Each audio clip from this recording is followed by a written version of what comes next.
Wah wah wah, disampaikan oleh media nasional. Selain Eliano Reijnders, ternyata ada 2 lagi pemain keturunan yang diincar oleh Malaysia. Siapakah mereka? Simak ulasannya berikut ini. Nah, ini bisa bikin geram fans timnas Indonesia. Media ternama ini sebut Thailand akan menggunakan peraturan baru untuk SEA Games 2025 yang akan menguntungkan negara tuan rumah alias Thailand. Waduh, apa ya peraturan terbarunya? Apakah peraturan tersebut menguntungkan Thailand dan merugikan Indonesia?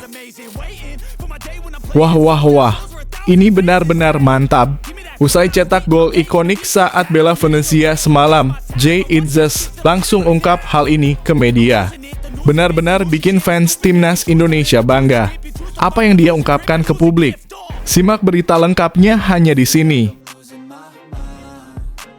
Waduh, kok jadi kebalik gini? Federasi Sepak Bola Belanda malah ingin naturalisasi pemain. Bahkan pemain ini ingin segera mengurus kewarganegaraan dan berpindah ke Belanda usai ada indikasi dipanggil Ronald Koeman. Apakah Belanda sedang kekurangan pemain? Simak detail beritanya di sini.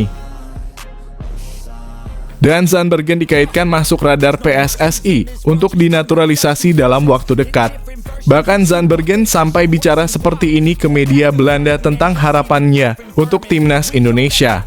Wah, apa yang dia sampaikan? Simak ulasan lengkapnya hanya di sini. Nah, ini kabar bahagia untuk fans timnas Garuda. Cina gagal naturalisasi pemain hebat ini. Kesempatan untuk mengalahkan Cina di laga Juni mendatang semakin besar. Tapi siapa pemain yang gagal dinaturalisasi oleh Cina? Simak detail beritanya dan jangan kemana-mana. Pelatih Persija Carlos Pena buka suara mengejutkan tentang Muhammad Ferrari yang akan masuk tim ASEAN All-Star lawan Manchester United. Fans timnas bisa bahagia mendengarnya. Apa yang sebenarnya ia sampaikan? Simak beritanya hanya di sini. Sebelum masuk ke pembahasan, ayo bantu like dan subscribe channel ini agar terus berkembang. Terima kasih buat yang sudah like dan subscribe. Wah wah wah, disampaikan oleh media nasional. Selain Eliano Reijnders, ternyata ada 2 lagi pemain keturunan yang diincar oleh Malaysia. Siapakah mereka? Simak ulasannya berikut ini. 2 pemain keturunan Indonesia yang saat ini memperkuat timnas dikabarkan sedang dipantau oleh klub sepak bola dari Kuala Lumpur, Malaysia. Kabar ini tentu saja langsung menarik perhatian para pecinta sepak bola di tanah air. Sebelumnya sempat muncul kabar mengejutkan dari Selangor FC, salah satu klub besar di Liga Malaysia, yang disebut-sebut tertarik merekrut Eliano Reijnders. Pemain serba bisa itu dinilai cocok untuk membantu mengangkat kembali performa Selangor FC atau yang dikenal juga sebagai The Red Giants. Namun hingga kini belum ada perkembangan lebih lanjut soal transfer Eliano. Apalagi pemain berdarah Indonesia Belanda itu masih memiliki kontrak jangka panjang dengan klub Belanda PEC Zwolle sampai tahun 2028. Tak berhenti di situ, kini muncul kabar baru yang tak kalah menarik. Klub asal ibu kota Malaysia, KL City FC disebut-sebut sedang mengamati 2 pemain keturunan yang saat ini membela skuad Garuda. Informasi ini pertama kali diungkap oleh media harian Metro dari Malaysia yang menyebut bahwa klub tersebut sedang menyiapkan rencana besar untuk musim kompetisi berikutnya. Salah satu bagian dari rencana itu adalah memboyong 2 pemain berdarah Indonesia ke tim mereka. KL City sedang menyiapkan sesuatu yang besar. Kami dengar mereka tertarik untuk merekrut pemain keturunan Indonesia, ungkap sumber dari harian Metro. Menurut informasi dari media tersebut, klub tidak asal pilih pemain.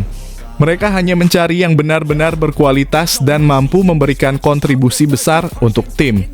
Meskipun belum disebutkan siapa 2 pemain yang dimaksud, banyak pihak menduga mereka adalah Nathan Chu Aon dan Rafael Struijk. Nathan saat ini masih terikat kontrak dengan Swansea City hingga pertengahan 2026, tapi ia jarang mendapat kesempatan bermain. Hal ini membuka peluang baginya untuk pindah klub dalam waktu dekat. Sedangkan Rafael Struijk yang bermain untuk Brisbane Roar di Australia, kontraknya akan habis tahun depan, tepatnya 30 Juni 2025. Jika benar kedua pemain ini sedang diincar oleh KL City FC, maka akan ada pertimbangan besar bagi mereka apakah ingin mengejar menit bermain lebih banyak di klub luar negeri, atau tetap fokus dan berkontribusi untuk perkembangan timnas Indonesia. Apa pendapatmu tentang pemain-pemain timnas yang diisukan akan membela klub di negara Malaysia? Apakah ini akan menambah menit bermain mereka? Atau ini akan jadi penurunan karir bagi mereka karena bermain di negara ranking rendah? Ayo, tulis pendapatmu di bawah. Nah, ini bisa bikin geram fans timnas Indonesia. Media ternama ini sebut Thailand akan menggunakan peraturan baru untuk SEA Games 2025 yang akan menguntungkan negara tuan rumah alias Thailand. Waduh, apa ya peraturan terbarunya? Apakah peraturan tersebut menguntungkan Thailand dan merugikan Indonesia? Pelatih timnas Indonesia U-Strip 23 yang baru, Gerald Van den Burg, akan menjalani debutnya di ajang SEA Games 2025 mendatang. Ia dipercaya untuk memimpin skuad muda Garuda dengan target tinggi mempertahankan medali emas yang sebelumnya diraih. Sebagai persiapan awal, pelatih asal Belanda itu bahkan sudah mulai melakukan pendekatan dengan pemain penting, salah satunya striker naturalisasi Jens Raven. Langkah ini menunjukkan keseriusan Van den Burg dalam membentuk tim yang solid dan siap tempur. Namun Van den Burg harus berhati-hati karena SEA Games 2025 akan menerapkan sistem kompetisi yang baru dan tampaknya cukup menguntungkan bagi tuan rumah, Thailand. Dilaporkan oleh media se-Asia Goal, format turnamen kini berubah. Total 11 negara peserta akan dibagi menjadi 3 grup. Grup A yang hanya berisi 3 tim termasuk Thailand sebagai tuan rumah berpotensi besar untuk melaju ke babak semifinal. Sementara 2 grup lainnya masing-masing diisi oleh 4 tim. Setiap tim dalam grup akan saling bertanding dan hanya 4 tim terbaik yang lolos ke semifinal, 3 juara grup dan 1 runner-up terbaik. Namun ada aturan tambahan poin melawan tim yang berada di posisi juru kunci di grup 4 tim tidak akan dihitung dalam klasemen akhir. Hal ini bisa merugikan tim yang berada di grup yang lebih besar dan memberi keuntungan pada grup kecil seperti grup A, tempat Thailand berada. Alasan perubahan ini menurut laporan tersebut adalah untuk mengurangi jumlah pertandingan dan menghindari kelelahan serta cedera pada para pemain. Tak hanya itu, Thailand juga sudah lebih dulu mengubah aturan soal usia pemain. SEA Games 2025 nanti hanya boleh diikuti oleh pemain U-Strip 22 tanpa tambahan pemain senior yang jelas akan lebih menguntungkan tim tuan rumah yang telah menyesuaikan diri sejak awal. Bagaimana pendapatmu tentang peraturan baru tersebut? Apakah kamu merasa bahwa peraturan ini menyulitkan timnas Garuda? Atau kamu merasa laga ini bisa menjadi jam terbang bagi generasi-generasi muda timnas Indonesia? Ayo, jangan ragu untuk berikan pendapatmu. Wah, ini benar-benar mantap. Usai cetak gol ikonik saat bela Venezia semalam, Jay Itzes langsung ungkap hal ini ke media. Benar-benar bikin fans timnas Indonesia bangga. Apa yang dia ungkapkan ke publik? Simak berita lengkapnya hanya di sini. Jay Itzes, bek andalan Venezia FC sekaligus timnas Indonesia, kembali jadi sorotan. Bukan cuma karena performanya yang solid di lini belakang, tapi juga karena semangat nasionalismenya yang begitu kuat. Dalam wawancara bersama kanal YouTube resmi Serie A, Jay berbagi cerita tentang momen penting saat ia mencetak gol melawan klub raksasa Italia, Juventus, serta betapa bangganya ia membela Indonesia. Sejak pertama kali dipanggil oleh pelatih Shin Tae-yong hingga kini di bawah arahan Patrick Kluivert, Jay terus menunjukkan konsistensi permainan yang luar biasa. Tak heran jika ia dipercaya menjadi kapten timnas Indonesia U-Strip 23. Kepemimpinannya di lapangan bukan hanya soal strategi atau komunikasi, tapi juga karena ia benar-benar menunjukkan rasa cinta dan hormatnya kepada merah putih. Saya tipe pemain yang vokal dan saya senang bermain bertahan. Saya merasa bahagia ketika berhasil merebut bola dari lawan. Mungkin itu sebabnya saya menjadi back, ujar Jay sambil menjelaskan karakter bermainnya yang penuh determinasi.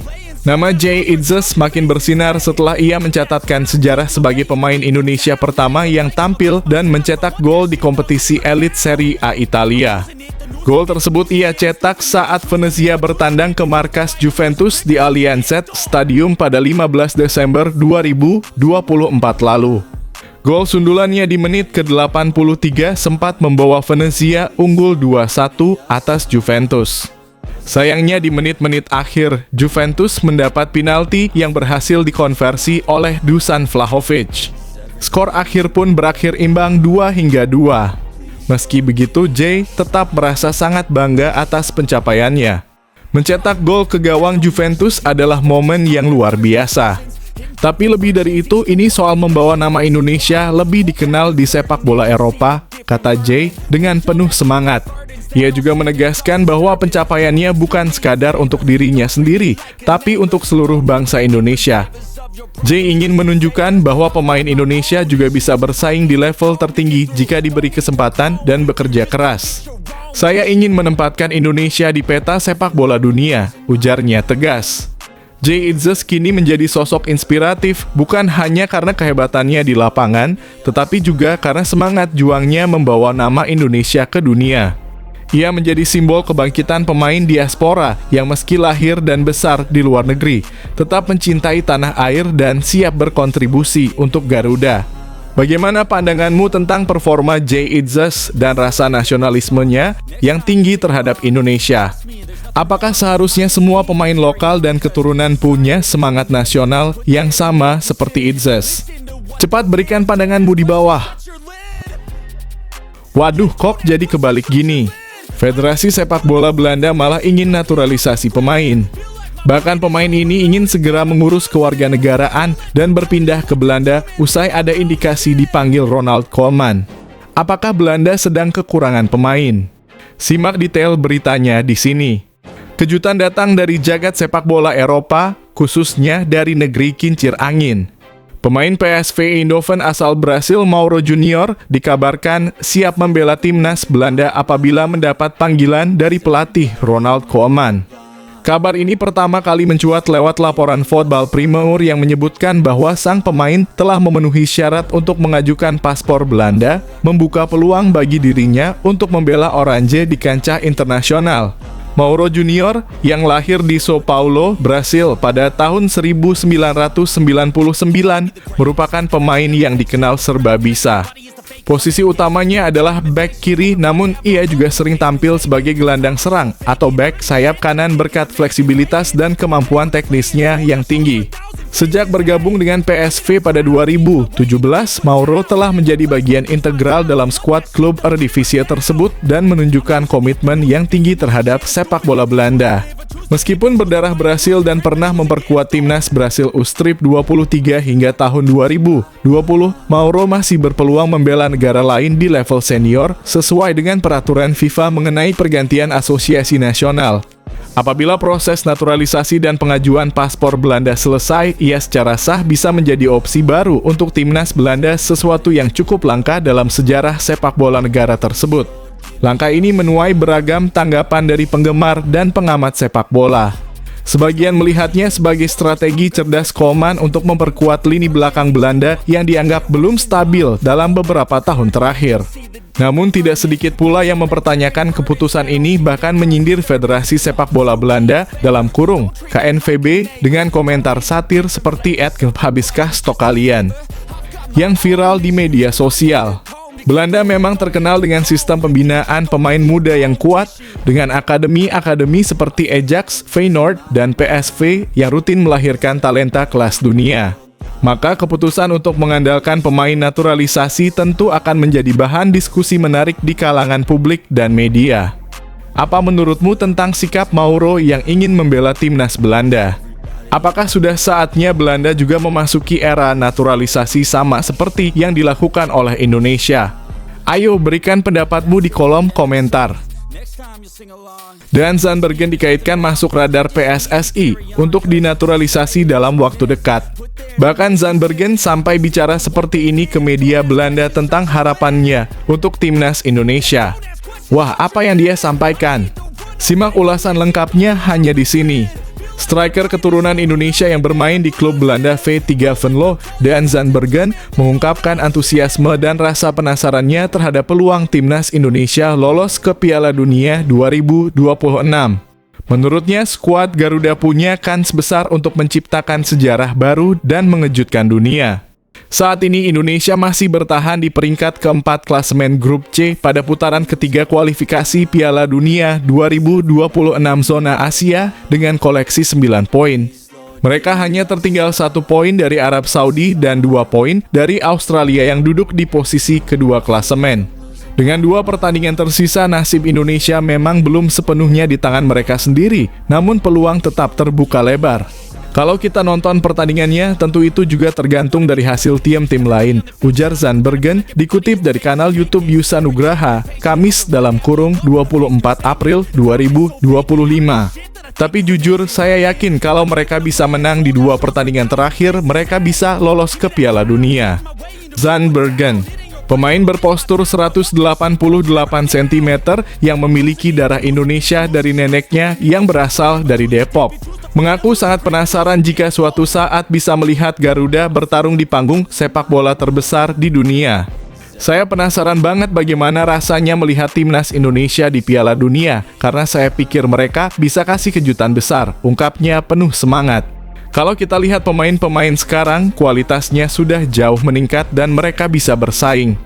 Timnas Indonesia akan menjalani 2 laga krusial melawan Cina di Stadion Gelora Bung Karno, Jakarta pada 5 Juni 2025 dan kemudian menghadapi Jepang di kandang mereka pada 10 Juni 2025. 3 poin dari 2 laga ini akan sangat menentukan apakah mereka bisa mengamankan posisi untuk lolos otomatis atau setidaknya ke babak playoff. Dan Zandbergen sendiri kini tengah ramai diperbincangkan sebagai salah satu calon pemain naturalisasi baru. Ia mengakui bahwa dirinya telah menjalin komunikasi dengan pihak PSSI, membuka kemungkinan besar untuk suatu hari mengenakan jersei merah putih. Apa pendapatmu tentang harapan Zandbergen? Apakah menurutmu Zandbergen sudah layak masuk skuad Garuda? Ayo, berikan pandanganmu. Nah, ini kabar bahagia untuk fans timnas Garuda. Cina gagal naturalisasi pemain hebat ini. Kesempatan untuk mengalahkan Cina di laga Juni mendatang semakin besar. Tapi siapa pemain yang gagal dinaturalisasi oleh Cina? Simak detail beritanya dan jangan kemana-mana. Timnas Cina harus menerima kenyataan pahit menjelang laga penting melawan timnas Indonesia di kualifikasi Piala Dunia 2026 zona Asia. Asosiasi Sepak Bola Cina (CFA) dikabarkan gagal menaturalisasi pemain keturunan Portugal Rian Raposo yang di Cina dikenal dengan nama Wu Xiaohai. Cina dijadwalkan akan menghadapi Indonesia pada 5 Juni 2025 di Stadion Gelora Bung Karno, Jakarta. Laga ini sangat penting bagi kedua tim dalam upaya mereka lolos ke babak selanjutnya kualifikasi Piala Dunia. Wu Xiaohai yang sebelumnya bermain untuk Vancouver Whitecaps di Major League Soccer (MLS) sempat pindah ke klub Liga 1 Cina, Liaoning Tianren FC pada Februari 2025. Kepindahannya ini dipandang sebagai langkah awal untuk proses naturalisasi. Pasalnya, menurut aturan FIFA, Wu yang memiliki darah Cina dari neneknya yang lahir di Guangdong memenuhi syarat naturalisasi melalui hubungan keturunan dalam 3 generasi. Namun, rencana besar CFA itu tidak berjalan lancar.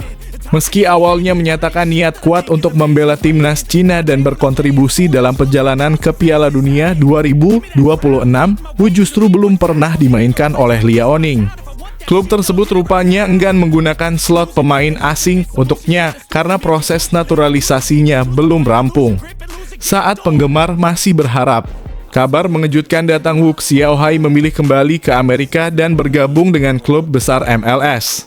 Los Angeles FC, tim yang kini diperkuat oleh bintang Eropa seperti Olivier Giroud dan Hugo Lloris. Kepindahan ini terjadi tepat saat jendela transfer MLS ditutup, membuat harapan Cina merekrutnya sirna. Menurut informasi dari situs Transfermarkt, nilai pasar Wu Xiaohai mencapai 1,5 juta euro. Namun sayangnya karena ia pernah bermain untuk Kanada U-Strip 23 setelah berusia lebih dari 21 tahun, aturan FIFA tak mengizinkan dirinya berpindah ke warganegaraan sepak bola ke Cina. Hal ini menjadi alasan kuat mengapa proses naturalisasi Wu gagal. Tak hanya Wu, Cina juga mengalami kasus serupa tahun ini dengan pemain lain. Serginho Soler berhasil dinaturalisasi, tetapi Oscar Maritu gagal dan hanya bisa bermain di Liga Super Cina sebagai pemain asing. Situasi ini membuat para penggemar Cina semakin pesimistis dengan masa depan timnas mereka. Apa pendapatmu tentang kegagalan proses naturalisasi oleh Federasi Sepak Bola Cina? Apakah seharusnya mereka belajar dulu ke PSSI dan Erick Thohir sebelum melakukan proses naturalisasi? Ayo berikan pendapatmu.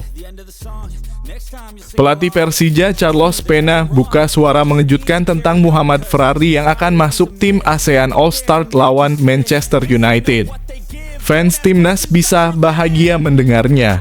Apa yang sebenarnya ia sampaikan?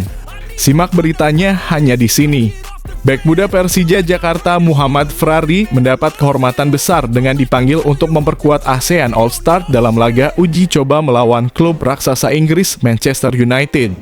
Pertandingan bergengsi ini akan digelar di Stadion Bukit Jalil, Kuala Lumpur, Malaysia pada Rabu 28 Mei 2025. Namun pelatih Persija Jakarta Carlos Pena justru menyampaikan pandangan yang cukup mengejutkan. Menurutnya, Ferrari sebaiknya tetap bersama tim Persija karena klub sedang memasuki fase krusial di Liga 1 Indonesia. Meskipun jadwal pertandingan ASEAN All-Star tidak berbenturan langsung dengan laga Persija melawan Malut United yang akan digelar pada 24 Mei 2025. Pena tetap menekankan pentingnya kehadiran Ferrari di skuad Macan Kemayoran.